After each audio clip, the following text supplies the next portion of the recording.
Égi Atyánk, magasztalunk Téged, azért, mert újabb alkalmat adtál, és adsz nekünk arra, hogy egybegyűlve Jézus Krisztus nevében és érdemében szolgáljunk neked, magasztaljunk Téged, és egyben kegyelmed és áldásait kiáradásának lehessünk részesei. Köszönjük ezt a kiváltságot, köszönjük, hogy benne érezzük atyai jóságodat, atyai szeretetedet, egyben azt is érezzük, hogy nem vagyunk mi érdemesek és méltók mindenre, de köszönjük, hogy szeretsz bennünket, nem mondtál le rólunk, javunkat kívánod munkálni, hálásak vagyunk érte. Kérünk, segíts nekünk abban is, hogy valóban kedves Isten tisztelőid lehessünk, és épüljünk a lelkiekben tovább, erősödjünk a benned vetett bizodalomban, irántad tanúsított hűségben. Imádkozzunk, áld meg így mindannyiunk részére délutánt az ige üzenetét, imádkozzunk azokért is, akik hiányoznak, idősekért, betegekért, kérünk hozzájuk is, légy közel, Atyánk, bárhol hirdettetik szent igéd, adj győzelmet igédnek a lélek által az emberi szívekben. Köszönjük, hogy kegyelmességedből megáldasz újból bennünket, fogadd érte hálánkat, Atyánk, az Úr Jézus nevében. Amen.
Isten igéjét a Józsué könyve 23. részéből olvassuk ma délután. Nyissuk meg tehát a Bibliát Józsué könyve 23. részénél. Az egész részt felolvassuk Isten tiszteletünk számára. Majd áldásért imádkozunk, igeolvasás után. Lélekben ezt mindannyian tegyük. Hangosan Bántó Dávidot kérjük arra, hogy imádkozzon. Lőnk pedig sok nappal azután, hogy nyugodalmat adott vala az Úr Izraelnek minden ő körülötte levő ellenségétől, megvénhedék Józsué és megidősödék. Előhívá ekkor Józsué az egész Izraelt, annak véneit, fejeit, bíráit és felügyelőit, és mondanékik: én megvénhettem és megidősödtem. Magatok is láttatok mindent, amit az Úr a ti istenetek mindeme népekkel cselekedett ti előttetek, mivel hogy maga az Úr a ti istenetek harcolt érettetek. Imé elosztám néktek sors által a fennmaradt népeket örökségül, a ti nemzetségeitek szerint a Jordántól kezdve, és mindazokat a népeket, amelyeket kipusztítottam, és a nagy tengert is napnyugat felől.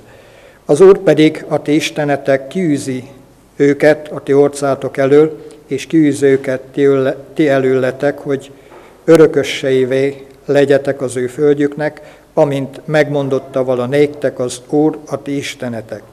Legyetek azért igen erősek, hogy megtartsátok és megcselekedjétek mindazt, ami megvan írva a Mózes törvényének könyvében, hogy el ne távozzatok attól se jobb kézre, se bal kézre.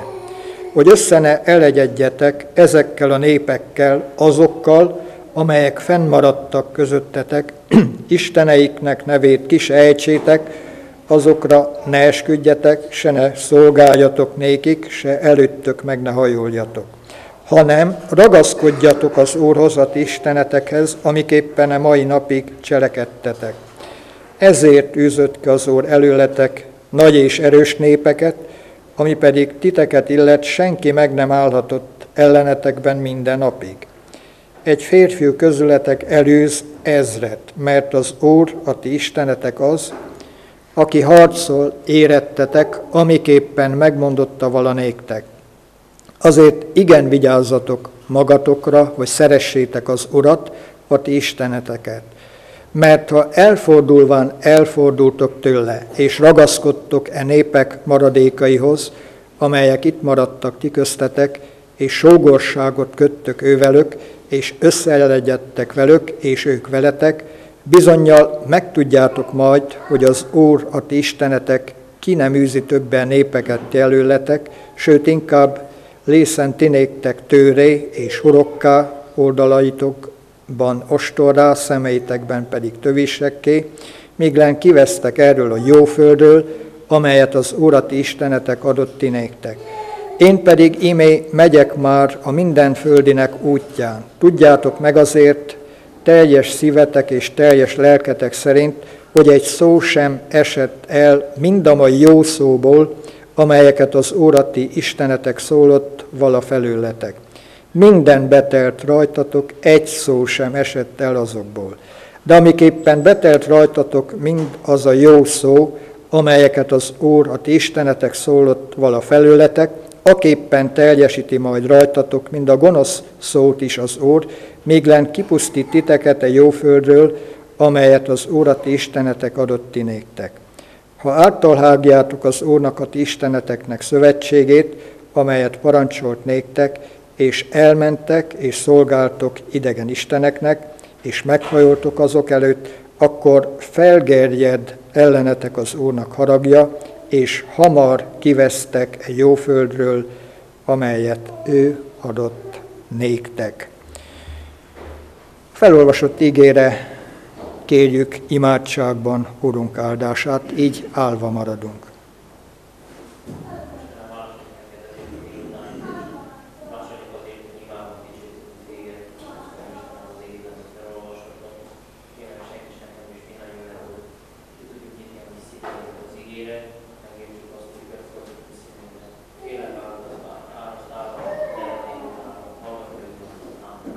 Amen. Tessék helyet foglalni, közösen énekelünk ismét.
Jó Istenünknek hálásak vagyunk, hogy ma délután is itt lehetünk valamennyien jelenlétében, az ő házában. Mindenkit sok szeretettel köszöntünk az Úr nevében, megkülönböztetett módon azokat, kik vendégekként vannak közösségünkben.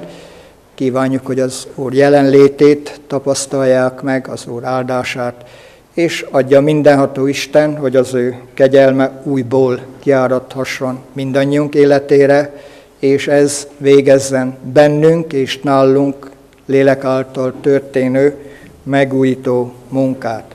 Imádkozzunk ezért, hogy ez valóság is legyen. Imádkozzunk minden szolgálattevőért, minden szolgálatért, az ige üzenetének átadásáért, befogadásáért, az ige Isten által történő győzelméért. Ha itt tesszük, mindannyiunk javára fog történni délutáni együttidőzésünk. Most kérjük a férfikar és a fúvóskar szolgálatát, majd utána Gyulai Anikó mond költeményt.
Csodálom szereteted, megváltom, csodálom nagy szereteted, te mérdek bűnömet nem tartott számon.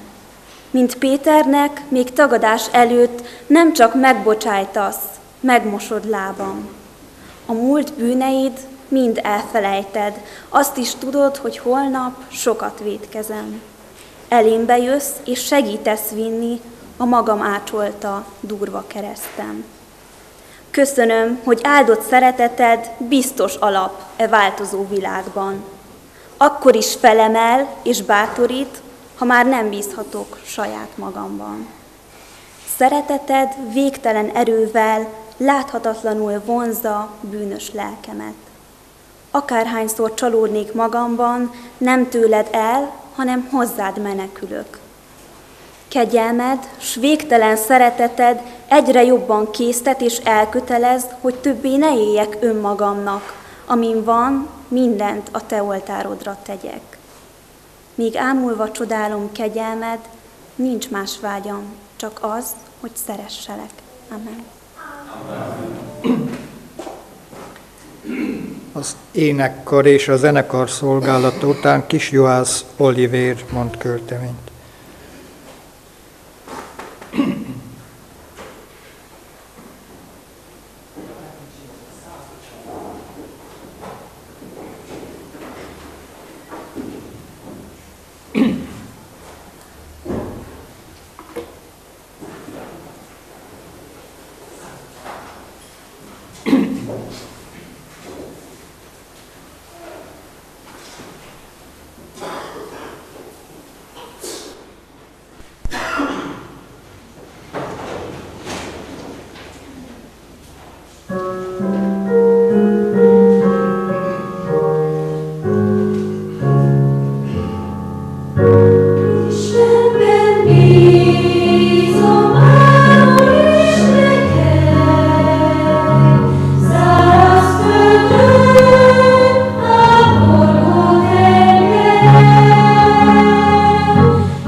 Ó, szeretném, ha nagy fa lennék a kertedben, és te nem ágaimmal betakarnám, aki fáradt vételen.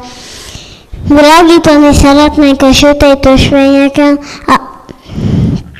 aki eltéved, bajtól talán meg is mentetem. Ha neked szolgálok, Uram, célomat elérte, másokat boldogáltani, segíts engem, Istenem.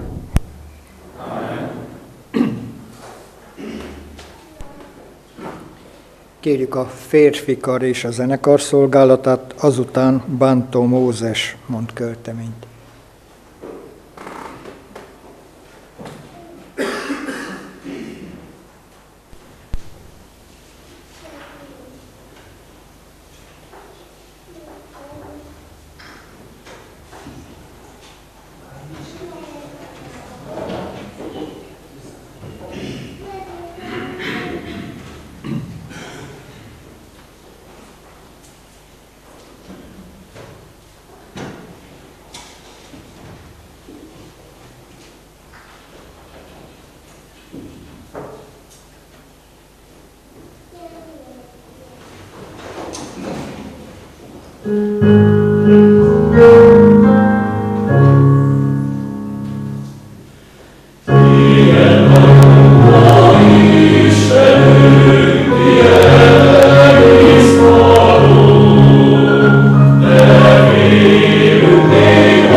Liliomserleg.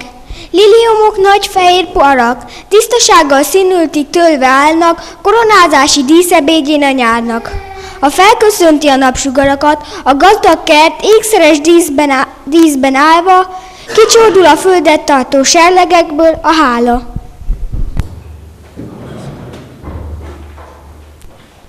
Kérjük az énekkar és a zenekar szolgálatát, utána Veres Ernőné szolgálatát kérjük.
Sok szeretettel köszöntöm a sámsoni gyülekezetet. Nem jelentettem be, hogy jövök. Valaki tudta, valakik tudták, de hivatalosan nem volt ez előre eltervezve, meg beprogramálva, de mindig olyan jó, mikor az Úr előre elkészíti azt az utat, amelyen járnunk kell, és meglátjuk, hogy hova kell lépjen a lábunk. Így vagyok most a sámsoni gyülekezetben, úgy mondva hazajöttem. Pedig a Hargitárról jó messziről jövök, ott, ahol most ilyenkor olyan jó hűvös szellő fújdogál, ott nincs ilyen meleg, ott kánikula nagyon ritkán van, tudják a gyerekek, akik már ott táboroztak, vagy fiatalok. Nagyon kellemes, szép hely. Mégis talán azért, hogy én szilágysági vagyok, persze, hogy székelyföldi lettem, miután férjhez mentem, de ebben a korban valahogy a gyökerek vonzását érzi az ember, a szülőföld mágnesként telepszik az ember szívére, és így ebben a vágy, ez a vonzás, kör, ami körülvet engem, ezért vagyok itt, de elsősorban mondjam, hogy az Úr akarata. Nem kell bemutatkozzam, mert ismernek az idősek, igen, a fiatalok nem sokan, gyerekek egyáltalán, de kedves emlékeim vannak erről a gyülekezetről. Szomszéd faluban születtem, a múlt században, és azért vannak itt a gyökereim. Majd a 70-es években ide jártam át, mikor tanítottam iskolába 2 évet, míg a férjem a teológián volt, akkor ide jártam át Sámsonba gyűlésekbe. Egy Anna nevű igazgatónő volt, emlékszem, az volt a főnököm. Kedves emlékek, de vannak korábbiak, amikor édesapámmal nagyon gyakran át jöttünk Sámsonba. Még élt akkor Juhász Lőrinc testvér, és volt úgy, hogy egy nagy tálat kellett elhozzunk, hogy megforrassza, meg azzal is foglalkozott, és nagyon jó volt, mikor mentünk haza az erdőbe, erdőn keresztül mentünk, mire kiértünk egy nagy záporvót, csak akkor tettük a fejünkre. Ilyen emlékeim vannak, de az egyik legszebb emlék, hogy édesapám itt adott olyan lökést nekem, hogy gyermekem, most a nagyobb tömegben is kell szavaljál. Hát kicsi voltam, olyan 5-6 éves, de itt mondtam el életem első leghosszabb versét, nem tudom, lehet, hogy az öregek már elfelejtették, mert rég volt, nagyon rég, de én nem felejtettem el, az volt a címe, hogy a falura hull a hó, és a szélvész az utakat végig szántja. Hát egy részeges ember megtéréséről volt szó abban a versben. Tehát tulajdonképpen hazajöttem. És máskor is haza jövök, az interneten keresztül még néha bekapcsolom a sámsomi adást. Jó, hogy leveszik a testvérek, mert meghallgatok igeszolgálatokat, meghallgatom a szép fúvós zenét, férfikat, olyan szép volt ez a legutóbbi ének is, azt majd még megkérem, hogy még újra énekeljék el, mert el akarom vinni emlékként. Még mondjam azt, hogy tavaly éppen Amerikában voltam a lányommal, a férjemnek egyik utolsó kívánsága volt, hogy felkeressünk ott, a mi költségünkön menjünk el, és fölkeressünk egy olyan testvért, aki már az idősek otthonába került, de nagyon sokat tett a hargitai táborért. És már 86 éves, menjünk el, keressük fel. Feleségével együtt mindketten ott vannak Kaliforniában, távol a 2 gyereküktől, hát a lelki gyerekeik mondjuk keressék fel. Hát ezt is el kell mondjam, hogy neki is rokonsága közül nem a Mike Béla testvér, egy másik Mike családnak az egyik kivadéka volt Mike Olga néni, aki Kovács Géza bácsi felesége lett, innen származik Mocsolyáról. Tehát ilyen még gyerekkori kapcsolataink vannak ezzel a családdal. És elmentünk oda, ott vagyunk éppen Clevelandba, akkor mentünk tovább Detroitba, és Detroitba ott vagyunk egy családba, akkor ért egy szomorú hír, egy halálozás híre. Hát onnan végignéztük a hirdetéseket, és akkor úgy átjárt minket, hogy mi történt itt Sámsonban, vagyis itt ezen a vidéken sámsomiakkal, úgy együtt éreztünk a testvérekkel, és imádkoztunk. Milyen jó a Krisztus családjába lenni, nem vagyunk egyedül. Vagy valakik fölkeresnek messziről, vagy mi gondolunk messzi tájakra, emberekre, akiknek szükségük van az imatámogatásra. Nekem is szükségem van az imatámogatásra, minden nap. 1 év óta, 1,5 év óta jobban mondva, özvegy vagyok. A férjemet ismerték, úgyhogy most más státusban vagyok itt, mint akkor, amikor vele voltam itt utoljára. Jó visszagondolni arra az együttlétre, meg jó, még most is úgy előttem van, mikor festettem a bemerítő medencét, mennyi szeretetet kaptam. Úgyhogy van mi ide visszahozzon, de legfőképpen a Krisztus szeretete, mert mit érne emberek szeretete, ha nem lenne a Krisztus szeretete? Ki adja azt az igaz szeretetet, amely önzetlen, amely áldozatkész, ha nem az Úr Jézus Krisztus. 52 éve járok az Úr Jézus Krisztussal, és nem bántam meg még egy percre sem, hogy az ő tanítványa lettem. Itt vannak fiatalok, akik még talán nőtlenek, gyerekek, akik majd felnőnek, és álmodoznak arról, hogy legyen társuk, fiatal lányok, akik lehet sokszor erre gondolnak. Már nem annyira újság, hogy telefonon SMS-t küldjenek a barátaiknak. Hát, hogyha megjelenik az ismerősök között egy olyan arc, rögtön megdobban a szívük, akit nagyon megkedvelnek, és üzeni szeretnének valamit. Hát elmúlt már az a nagy telefonláz, most már a komputer, hát volt csetelés egy időszak, most meg a Facebook, hát sok minden kapcsolati lehetőség.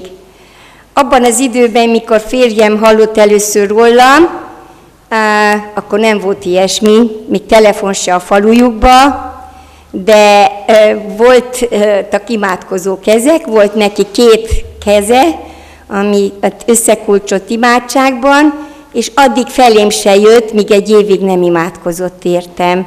És az első jel, amit velem közölt, amit nem tudom, hogy most fiatalok hogy kezdik a kapcsolatot fiú-lánnyal, egy ilyen mondat volt.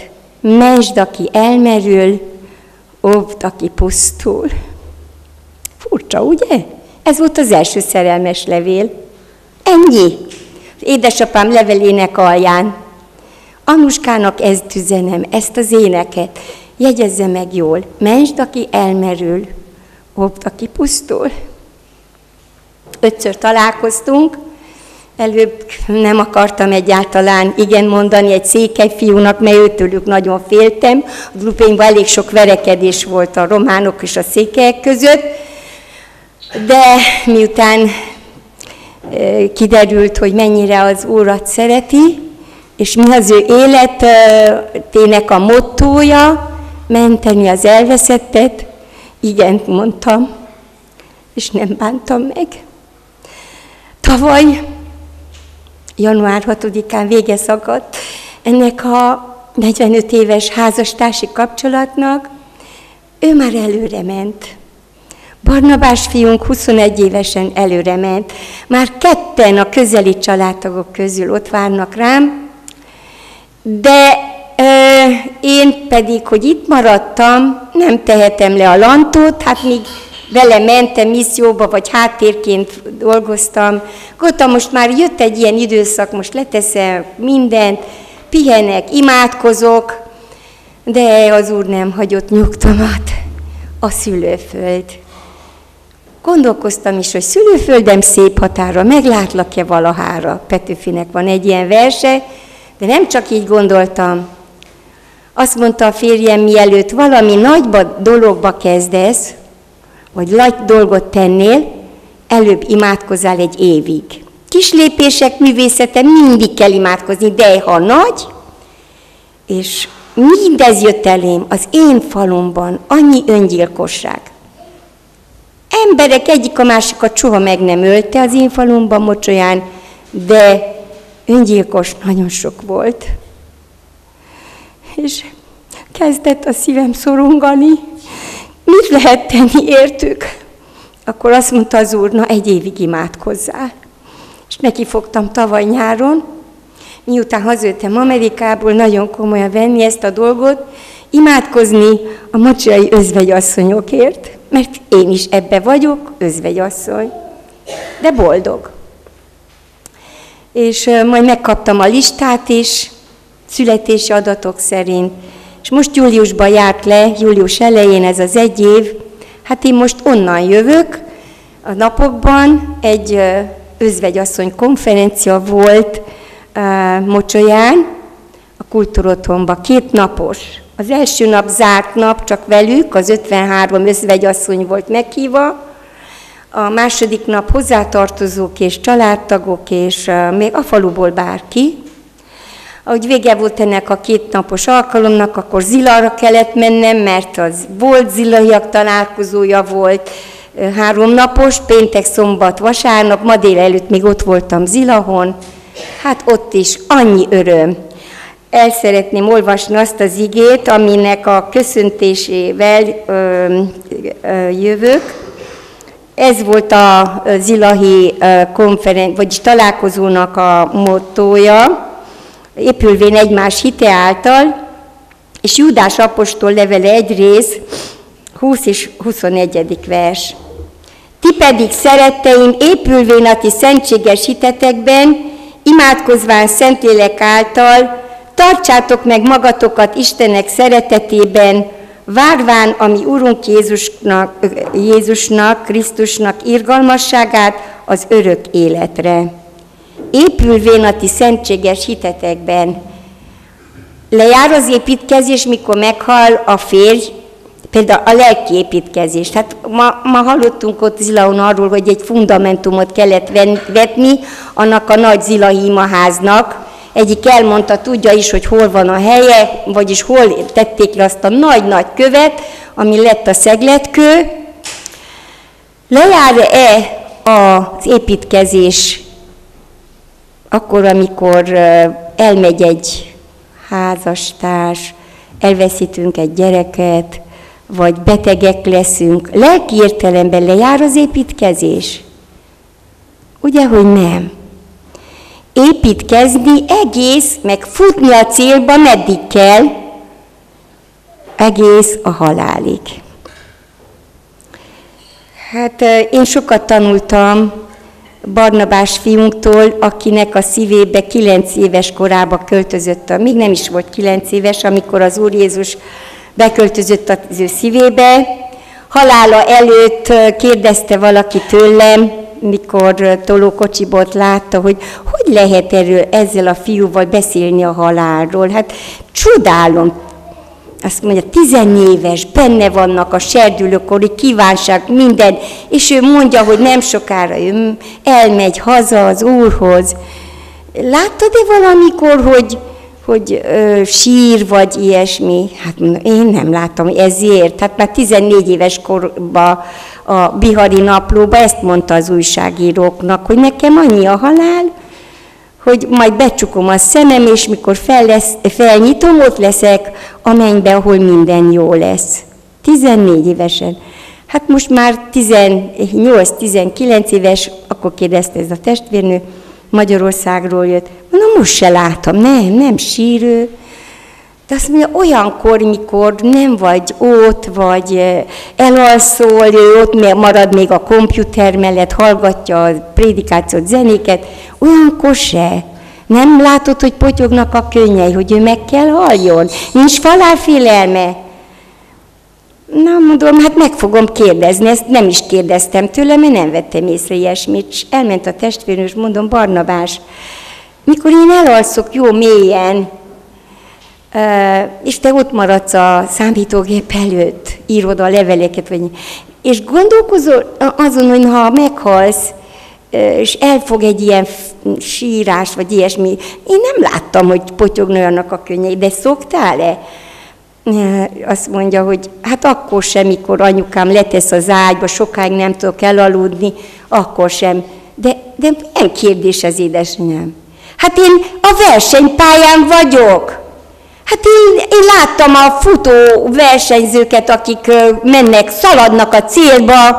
Hát mikor közel van a cél, akkor gyorsulnak fel. Hát butaság lenne, hogy én kezdjek sírni, mikor már közel vagyok a mennyhez, és látom a koronát, amit az Úr elkészített számomra. Építkezni, szaladni, futni, a cél előtt is, meg nem állni, kitartani, az nyeri el a koronát, aki végigfutja a pályát. Adja az Úr, hogy a futásunk ne legyen egy bizonytalan futás, Ne húzzunk félre, az autópályán ugye nagyon nem lehet félrehúzni. Kell menni, de nem is autópályán futunk, hanem göröngyös, tövises, nehéz út. Szeretjük a komfortzónában lenni. Én is nagyon szeretem a Hargitán. Hát az úr engem kidobott, mint a sas, a fiókáját, hogy tanulja meg repülni. Az utóbbi időben elég sokat repülök, hát nem repülővel mind, de vonattal meg busszal is. Nemrég voltam egy pár nappal ezelőtt, Ausztrián át kellett végigjönni, ott az egyik gyülekezetből Sopronból, vagyis Szombathelyről Sopronba mentünk, Ausztrián át rövidebb volt az út. Oda hívott az egyik barátnőm, hogy menjek, mert amikor férjével együtt utóbb ott voltunk, nagyon jó hatással volt a nem hívő férjével ez a látogatás. Hát, hogyha hoz valami megint változást, hogy menjek el és legyek ott velük. Hát szomorúan mondom, talán én vagyok a hibás, biztos, nem is, hogy talán, nem imádkoztam eleget a családfőért, de az Úr megadta azt a kegyelmet, hogy utolsó estig, ahogy közeledtek, a nagyfiú, a 17 éves fiú megfogta a blúzomat, azt mondja, Anuska néni, olyan félelmeim vannak, tessék bejönni a szobába, el akarok mondani sok mindent az életemből, és sok kérdésem van, és nagyon szeretném, ha nem mennem még el a testvérnő, mert el akarom mondani, és le akarom tenni. Olyan jó volt a 17 éves fiúval, Bencsivel imádkozni, amikor láttam, hogy feláll, és könnyel tele szemekkel mondja, hogy eldőlt a szívemben, hogy követem Jézust. Megírtam Efraim fiamnak, azt írja vissza, ott szeretnék lenni a bemerítésén. Mondom én is. Sokszor nem úgy válaszol az Isten az imádságainkra, ahogy várjuk. Nem a családfő, hanem a fia változott meg. Ki kell mozdulnunk a komfortzónából. Fárasztó ez, nem olyan egyszerű. Tudják itt a testvérnő, az egyik testvérnővel, ott a cigánytelepen találkoztam, és tudom, hogy nem egy komfortos munka, amit végez, de hány fiatal csatlakozik hozzá? Kimozdulni a komfortzónából, elmozdulni a számítógép elől, letenni azt a telefont, s menni, hirdetni, vinni az evangéliumot. Megláttam, hogy mekkora sötétség van a falumban Isten nélkül. Miért dobják el az özvegyasszonyok az életüket? Mert elkeseredettek, depressziósak, italhoz nyúlnak, az ital nagy kísértő. És akkor elvisz a gondolkozás, és eldobják az életüket. A sátán nagyon gonosz, emberölő volt kezdettől fogva. Ki akadályozza meg a sátán munkáját? Csak az imádkozó ember. Fogjunk össze, imádkozzunk, mentsük, aki elmerül, óvjuk, aki pusztul. Lehet, hogy egy szerető simogatás kell annak az özvegyasszonynak. Jó volt látni, most ezt el kell mondjam.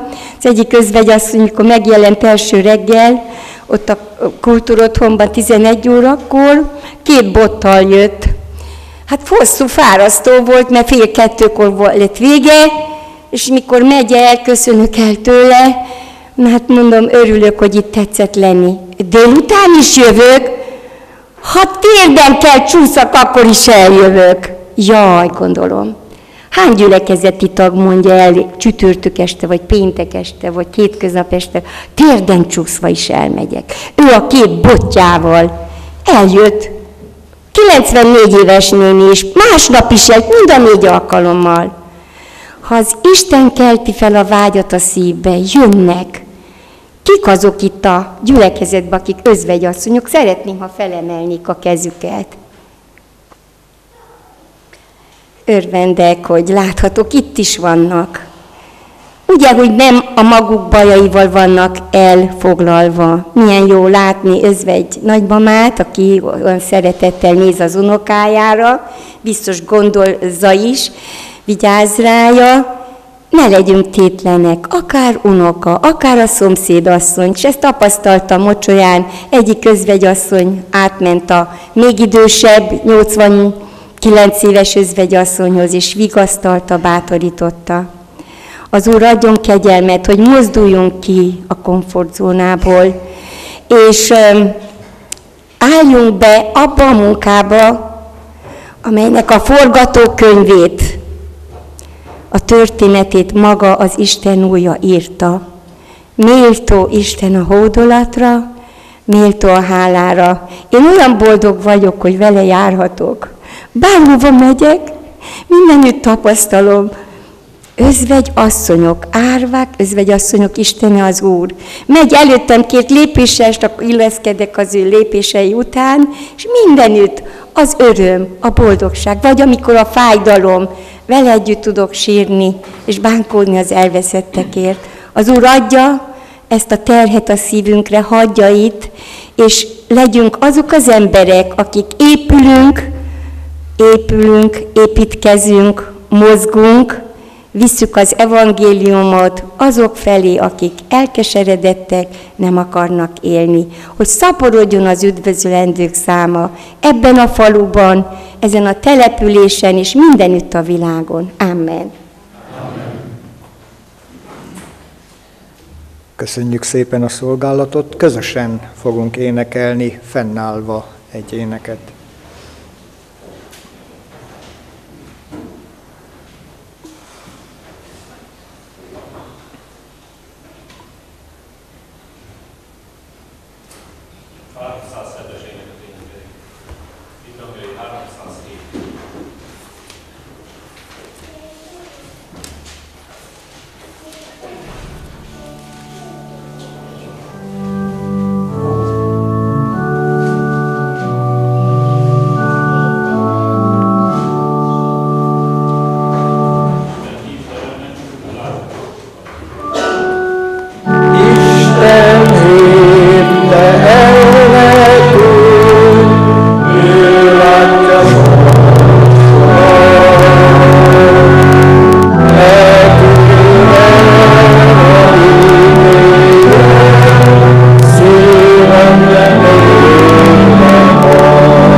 Tegnap olyan úton jártunk, ahol eddig nem jártam, Tudtam, hogy létezik Brátka például, a térképen meg is találtam, de gyakorlatban én ott eddig nem jártam. Azon az útvonalon, Belényes és Élesd között. Persze csodálatos mindaz, amit a mindenható teremtett, rá lehet csodálkozni, és tényleg ebben az országban, melyben élünk, sok olyan adottság van, amit a Jóisten adott, amit meg lehet csodálni. És rá is csodálkoztunk hálás szívvel Istenünk csodatételeire. Azonban azt is megvallom, hogy érdekelt valami, kíváncsiskodtam, hogy hol látok baptista gyülekezetet főút mellett. Ahogy utaztunk, ahogy mentünk, aztán találtam evangéliumi gyülekezeteket, pünkösdista gyülekezetet, vagy gyülekezeteket, valamennyi román kiírással volt, tehát román testvérek élnek, szolgálnak benne. Én mégis kerestem, hogy hol láttam, hogy ki van írva, hogy baptista gyülekezet, akármilyen nyelven. Azt se bántam volna, szlovákul van kiírva, a baptista, ott is baptista. Aztán rátaláltunk Beznyán, például van egy csodálatos, hatalmas, kéttornyú baptista gyülekezet, imaház. A másikat meg Topá de Krisen láttuk, ott a főút mellett van hatalmas imaház. Na mondom, csak jelen vannak hittestvéreink ezen a vidéken. A csodálatos természeti adottságok mellett ime vannak testvéreink, akik ugyanabban a hitben szolgálják az Urat, amelyben mi is tesszük, ha nem ugyanazon a nyelven, más nyelvet beszélnek, de mégis ugyanannak az Úrnak szolgálnak. Miért mondom mindezt el? Az illaiak találkozója kapcsán az, hogy építkezni, építeni kell, tényleg így van. Vannak szép imaházaink, de mégis építkezésben és építkezés közben vagyunk. Épülünk és építünk. Élő templomot csak élő kövekből lehet építeni. Nem könnyű imaházat építeni, és ha el kellene mondani itt Sámsonban is, hogy hogyan épült ez az imaterem, Gyulai meg Szabó testvér erről sokat tudnának mondani más testvérrel együtt, hogy hogyan épült annak idején. Ugye hatósági problémák voltak, anyagellátás problémák és sok minden más, de amikor a szívben eldőlt, hogy építünk, akkor igyekeztek testvéreink minden akadályt elhárítani az útból, annak érdekében, hogy valóban épüljön az imaház. Most nem azt a korszakot éljük, ez a nemzedék, hogy szükségünk van imaterem építésére, karbantartására, meg melléképületek rendbehozatalára, meg kerítés építésére, legyek időszerű is, szükség van. De jelenleg új imatermet itt Sámsonban nem kell építsünk. De kell építenünk az élő templomot. Gondoljuk, hogy ez könnyebb? Semmivel nem könnyebb. Mert élő templomot ma is Isten igéje szerint élő kövekből lehet építeni. Mik azok az élő kövek? Megtért, újjászületett egyének, személyek. Na ezekből épül Krisztus élő temploma. És ez nem is olyan egyszerű, és nem is olyan könnyű, hogy ezekből épüljön. Mert a sátán, hallottuk a bizonyságtételből is, minden jónak ellensége. Nem csak egy ember, vagy egy személy életében, közösség életében is, ugyanúgy a közösség rovására dolgozik, a jó tönkretételére dolgozik, megakadályozására mind annak, ami Istentől van. De feladatunk, kötelességünk és küldetésünk, hogy álljunk ellene. harcoljunk ellene, küzdjünk ellene, és épüljünk, és építsünk. Úgy, ahogy ezt az Úr várja el tőlünk. És ebben mindenkinek, nem csak a lelkipásztornak, vagy a gyülekezeti előjárónak kell részt vállalnia, vagy a szolgálattevőknek, akik szószéki szolgálatot végeznek, mindenki részt kell vállaljon belőle a maga helyén. Nyilván a maga elhivatása, adottsága, megbízatása szerint, amit Istentől kapott, vagy kap, annak kell eleget tegyen. De nem arról van szó, hogy ki a maga templomát építse, az Úrnak templomát. Tehát itt már arról van szó, hogy adott a cél, adott a terv. Pál apostol világosan beszél erről, mint bölcs építőmester, mondja ő, írja korintusiaknak, fundamentumot vetette. Más épít rá, de meglássa mindenki, hogy mit épít rá. Miért? Mert próba fog jönni, és meg lesz próbálva. A szén, a szalma pozdorja megég, az arany, ezüst értékek megmaradnak. Tehát ezt jól véssük szívünkbe, gondolatunkba, elménkbe, hogy élőkövek legyünk, beépülve Krisztus testébe, és küldetés tudattal végezzük azt, amit az Úr tőlünk vár el, mert ránk bízott. A ma délután felolvasott igék azt a fő témát kapták, sorsdöntő intelmek. Ezek a szavak ismerősek úgy részben előttünk, már említettem mocsolyán is, hogy Szent István királyunk nekünk, magyaroknak, utódoknak intelmeket hagyott. És azokban az intelmekben sok hasznos tanács van, hogy mire kell odafigyelni, mitől kell óvakodni, az intelmek mindezt tartalmazzák.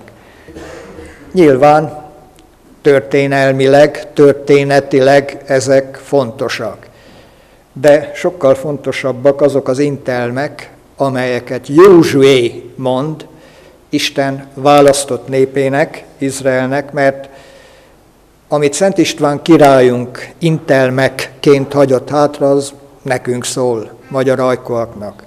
De amit Józsué intelmekként mondott el népe előtt, az időszerű, meg érvényes minden nemzet számára. Nem csak a zsidók részére, magyarok részére, vagy románok, vagy németek, vagy angolok, vagy bármilyen náció, bármilyen nemzetiségű egyén számára. Nézzük akkor néhány mondatban, mit is tartalmaznak ezek az intelmek. Miért sorsdöntőek ezek az intelmek? Azt olvastuk a 6. versben többek között, legyetek azért igen erősek, hogy megtartsátok és megcselekedjétek mindazt, ami megvan írva Mózes törvényének könyvébe, hogy el ne távozzatok attól se jobb kézre, se bal kézre. Érthető ez? Amit itt intelemként Józsué népétől kér. Érthető ez? Igen, nagyon világos. Legyetek erősek, igen erősek.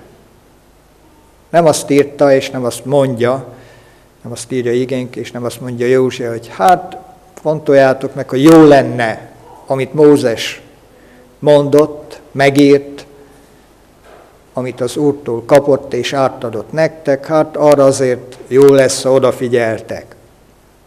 Nem. Legyetek igen erősek. A baj, amikor ilyen tekintetben igen gyengéknek bizonyulunk. Miben bizonyulunk gyengéknek, vagy igen gyengéknek? Abban, hogy ami az Úr törvényében van, azt megtartsuk. Ebben Másban erősek vagyunk, másban jók vagyunk, vagy más dolgokban igen erősek vagyunk, de ebben gyengék. Fordítva, legyünk igen erősek abban, hogy amit az Úr törvénye tartalmaz, mi azt megtartjuk, megcselekesszük. Attól se jobb kézre, se bal kézre nem térünk el. Kanyar meg nincs benne, mert egyenes. Na ebben igen erős kell lenni. És ha valamit a sátán meg akar ingatni a hívők életében, akkor éppen ez, hogy lehet engedékeny lenni, attól egy kicsit nem nagyon, az látszik, ha nagyon eltérsz. Az kirívó, ha nagyon eltérsz. De egy kicsit, ha eltérsz, és csak mellette mész, úgyis jó, mondja ő. Légy igen erős, hogy a sátán ilyen szándékának, törekvésének, kísértésének tudj nemet mondani.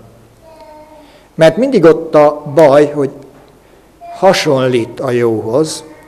Mi a baj a rendes pénz, vagy a forgalomban levő államilag elismert pénz és a hamis pénz között? Mi a baj? Nagy az eltérés? Nem.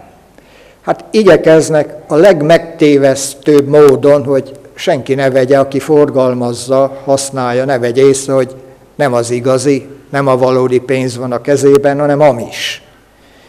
Na, a sátán is erre törekszik, hogy a hívőket megtévessze, hogy hát nem kell komolyan venni, egy kicsit lehet engedékeny lenni. És engem mindig kérdőjel elé állít az, amikor azt mondják a hívek, hogy hát régen nem volt szabad, ezt, meg azt, meg amazt, hogy ne soroljam, de ma már szabad.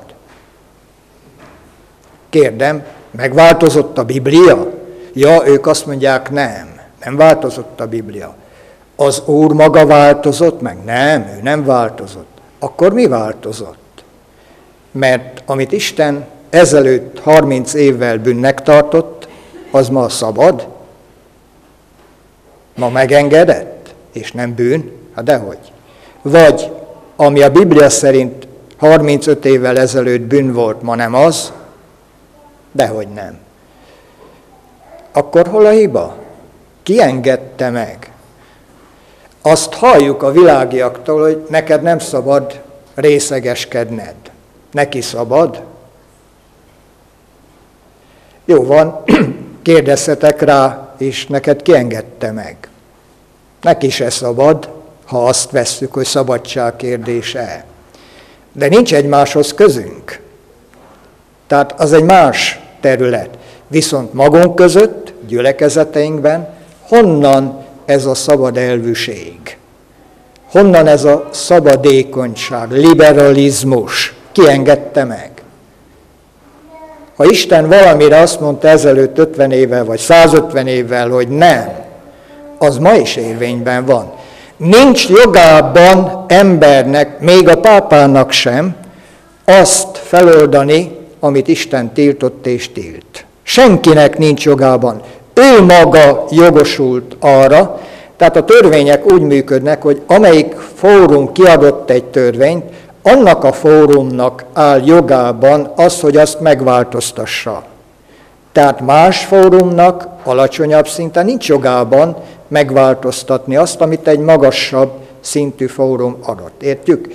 Na most, amit Isten kijelentett, meghatározott, elmondott, csak neki áll jogában az, hogy ő azt megmásítsa. Na, míg ő ezt nem tette, vagy nem teszi, addig, amit mondott, úgy érvényes. Egyetértünk ebben?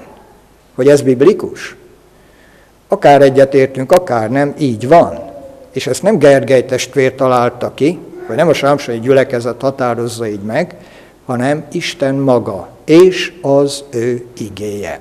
Na ez az egyenes. És azt mondja Józsué, sorsdöntő intelem gyanánt, nép előtt, amikor már idős, és mögötte sok minden van, előtte pedig az Úr közelsége és Isten országa, de azt mondja, jól gondoljátok meg, legyetek igen erősek, hogy tudjatok minden olyan kísértésnek nemet mondani, amit benneteket az igaz egyenes úttól, Isten törvényének a megcselekvésétől eltérítene. Akár jobbra, vagy akár balra történne az az eltérítés. Tudjatok nemet mondani. Tehát az első dolog Isten igéjének, törvényének megtartása. Második dolog. El ne feledkezzetek arról, amit az Úr cselekedett. Nagyon fontos. Újból és újból visszaismétlődik próféták által, az Úr maga mondja, én hoztalak, én vagyok az Úr, én vagyok a szabadítótok, én vagyok az, aki kihoztalak titeket a szolgaság házából, Egyiptomból. Ne feledkezzetek el arról, mi mindent cselekedett az Úr veletek. És ez fontos, mert nekünk olyan sokszor imádságunkban ott van, Uram, tedd meg ezt, szabadíts meg ettől, ments meg attól, és az Úr meghallgat. És olyan könnyen túlmegyünk rajta, olyan hamar elfeledkezünk, jön egy másik akadály, és akkor már kétségeskedünk, hogy jaj, ezzel mi lesz? Most ez hogy oldódik meg? Most ebből hol a kivezető út? Most ebből hol szabadulhatok, és hogy szabadulhatok meg?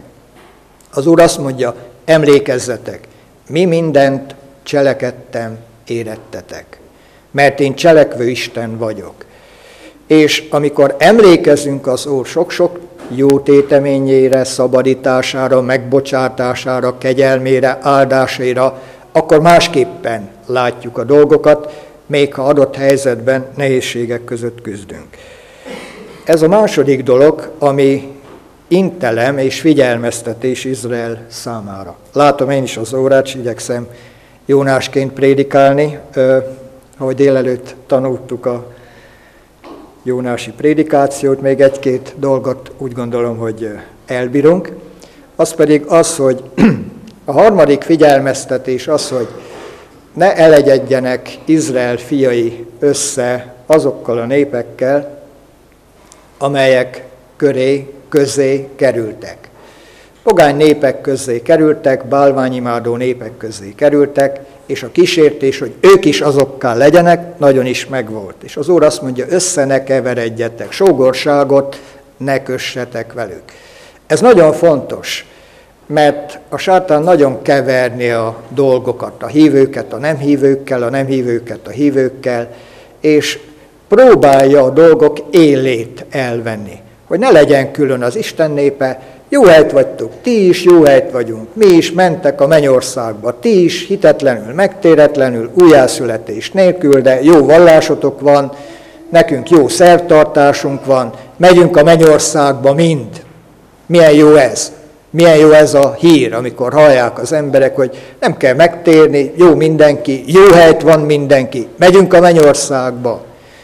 Hát, ha így működne a dolog, jó lenne, de nem így működik. Sokak számára jó lenne, azt értem alatta. Nem így működik. Azt mondja az Úr Jézus, hogy Nikodémusnak mondja, hogy újjászületés nélkül ki megy be Isten országába? Senki. Még meg se látja Isten országát.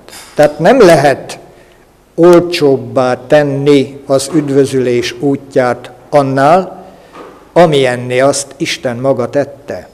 És itt is áll az, hogy nem másíthatjuk a feltételeket.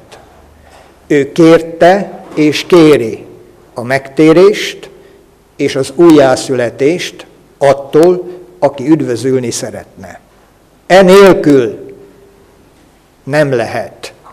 Enélkül nincs engedmény. Enélkül nincs üdvözítési lehetőség. Azt mondja az Úr Jézus világosan, senki sem mehet az Atyához, hanem csak én általam. Mert én vagyok az út, az igazság és az élet. Tehát nem lehet másképpen.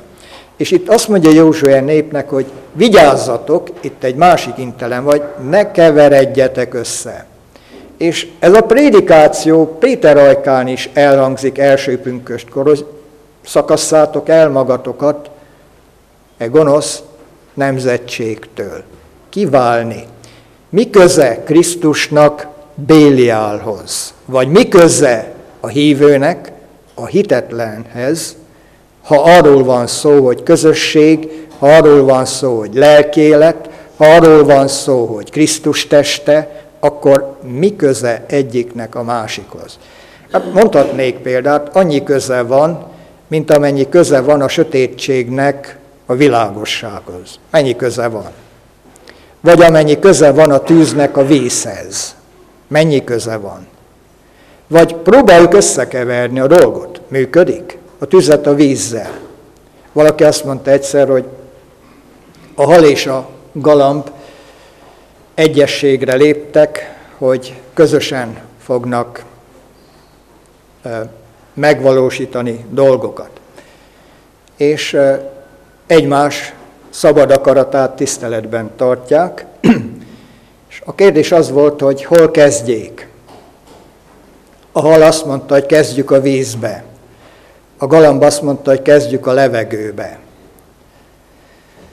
Na tessék mondani, hogy valósul kettőjük közös életvitele egy ugyanazon szinten meg. Ha a halat kivetted a vízből, akkor neki, ahogy mondják a fiatalok, annyi. De a galambot beledugtad a vízbe, és víz alatt tartod, akkor a galambnak is annyi. Lehet a kettőt egy időben, egy szinten tartani, hogy mind a kettő jól járjon? Nem. Na így van az is, hogy a hitetlen, a megtéretlen nem fér össze a megtért hívővel. Nem ugyanaz a közeg, amelyikben egyik vagy a másik létezni tud. Nagyon fontos. Aztán még egy intelem, és ezzel befejezem, az az intelem, hogy bálványimádó ne legyen Isten népe. Azt mondja József, hogy őrizkedjetek a bálványistenektől, mert ha nem, Isten haragját fogjátok megtapasztalni. Egy Istent imádó nép vagytok, csak az élő Istent imádhatjátok, teljes szívvel, teljes lélekkel, egész bensőtökkel. Ha ezt megszegítek, akkor Isten haragját vonjátok életviteletek után. Az pedig nem lesz jó. Fontosak ezek az intelmek. Józsué őszintén mondja el nép előtt, hitelesen mondja el nép előtt, nem vonhatták kétségbe, hogy nem képviselte úgy az igazságot, ahogy kellett azt tegye. Azt mondja, egy szó sem esett el abból, amit az Úr mondott. Hitelesen képviselte Isten akaratát, üzenetét, törvényét, parancsolatát. Most tudatában vagytok mindezen dolgoknak, amiben azt értette, hogy a felelősség rajtatok van. Sorsdöntő mindenki számára, hogy ezen intelmeket komolyan veszi, betartja, vagy mellőzi, és nem tartja be. Adja mindenható, hogy tanuljunk ezen intelmekből mi is.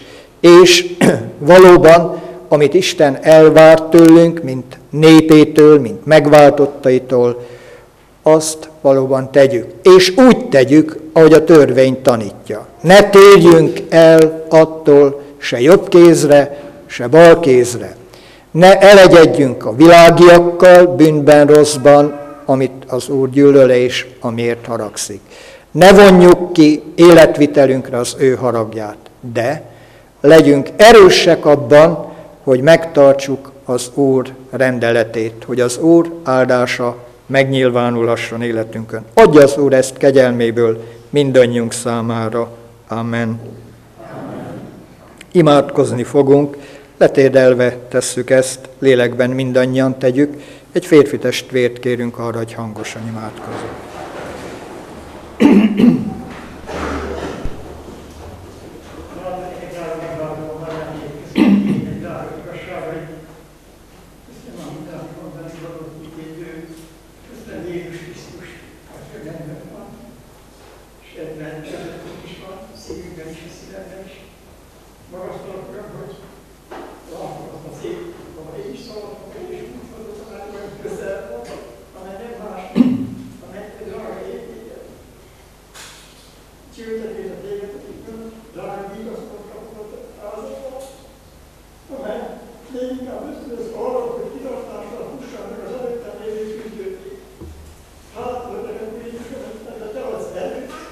Köszönöm a nagyon sok testvérem, mert bemutatsz a cégnek, és változtatjuk.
Amen.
Mennyei Atyánk, hálát adunk kegyelmi napért, benne azon időért, amit házadban tölthettünk el. Köszönjük, hogy jelenlétedben időzhettünk, akkor is, amikor gyermekeinkért, fiatalokért, gyermekekért, táborba indulókért imádkoztunk. hogy ott is találkozásuk legyen veled, és bárhol közelségedben maradhassanak. Köszönjük, hogy ránk figyeltél, akkor is, amikor tanítottál bennünket Jónás történetéből, és éreztetted szereteted velünk akkor is, amikor megvendégeltél, és bátorítottál bennünket arra, értékeljük a nagy áldozatot, amit egyszer, drága megváltónk értünk hozott, föláldozva életét a Golgotai kereszten. Köszönjük, hogy a Józsué által mondott intelmekből is az cseng ki számunkra, hogy javunkat keresed, javunkat akarod, lelked által kívánod munkálni is ezt. Add, Urunk, hogy értsünk egyet veled, és add, Urunk, hogy ne csak jó elhatározásaink vagy szándékaink legyenek, hanem a jó döntések, jó elhatározások mellett hadd igazoljuk cselekedetben is, hogy követőid vagyunk, azok, akik kereszthordozás által követjük megmentőnket, még akkor is, ha ezért a világ megvet, ha emberek nem értenek meg, még akkor is, ha mások lenéznek bennünket, akkor is maradunk hűségesek igét tanításához, drága törvényhez, parancsolathoz, intelemhez. Kérünk, Urunk, hogy add, hogy valóban erősek legyünk, amikor erősnek kell lenni, és abban legyünk gyengék, amiben gyenge kell lenni, abban legyen gyermeki magatartásunk, amiben a gyermekeket állítottad elénk példaként. Köszönjük, hogy nem kérsz tőlünk lehetetlent, valótlant, nem kérsz tőlünk erőnk felett valót. Hálát adunk azért, hogy segítségedet és jelenlétedet ígérted nekünk, Úr Jézus, minden napon a világ végezetéig. Add, hogy ígéretedre alapozva induljunk az előttünk álló hétnek is, és valóban erőddel, kegyelmeddel és segítségeddel hitharcunkban hadd legyen győzelmes életünk. Köszönjük, hogy ígédet a Szentlélek által a továbbiakban is gyümölcsöztetett bennünk. Minden áldásért, drága jelenlétedért és kegyelmedért, Atyánk, fogadd hálánkat az Úr Jézus drága nevében. Amen. Amen. Mondjuk el közösen, az Úr közel.